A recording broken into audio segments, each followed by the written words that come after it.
দোস্ত এবার ঈদে সবচেয়ে বেশি আলোচনায় ছিল তিনটি সিনেমা, বরবাদ, দাগি এবং জঙ্গলি।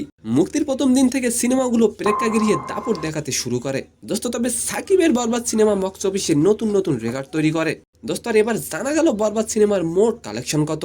এন্ড সেকেন্ড নিউজটি থাকবে দোস্ত, জিম্বাবুয়ের বিপক্ষে সিরিজটা দারুণ কেটেছে মেহেদী মিরাজের। আর এবার আইসিসি থেকে মিরাজ পেলেন বিশাল একটি সুখবর। তো আশা করি নিউজ দুটি জানতে অবশ্যই ভিডিওটি সম্পূর্ণ দেখবেন।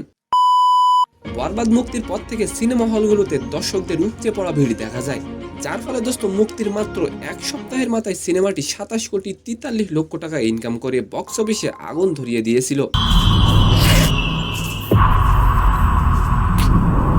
এবার ঈদে বরবাদ সিনেমার সাথে মুক্তি পেয়েছিল আফরান নিশোর দাগি সিনেমা। সিনেমাটি প্রথম সপ্তাহে ইনকাম করেছিল 7 কোটি 6 লক্ষ টাকা। দোস্ত সাকিব খানের বরবাদ সিনেমাটি কি বাংলা সিনেমা সেরা হতে পারবে? অবশ্যই আপনি কমেন্ট করে যাবেন। দোস্ত বরবাদ সিনেমাটির ওয়ার্ল্ড ওয়াইড মোট ইনকাম এখন পর্যন্ত অলমোস্ট 75 কোটি টাকা।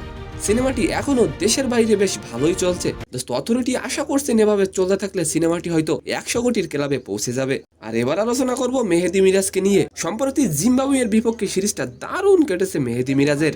2 টেস্টের সিরিজে দারুণ পারফরমেন্সের ফলটা তিনি পেলেন এবার। দোস্ত এবার আইসিসি এর চোখে এপ্রিল মাসে সেরা ক্রিকেটার হয়েছেন মেহেদী মিরাজ।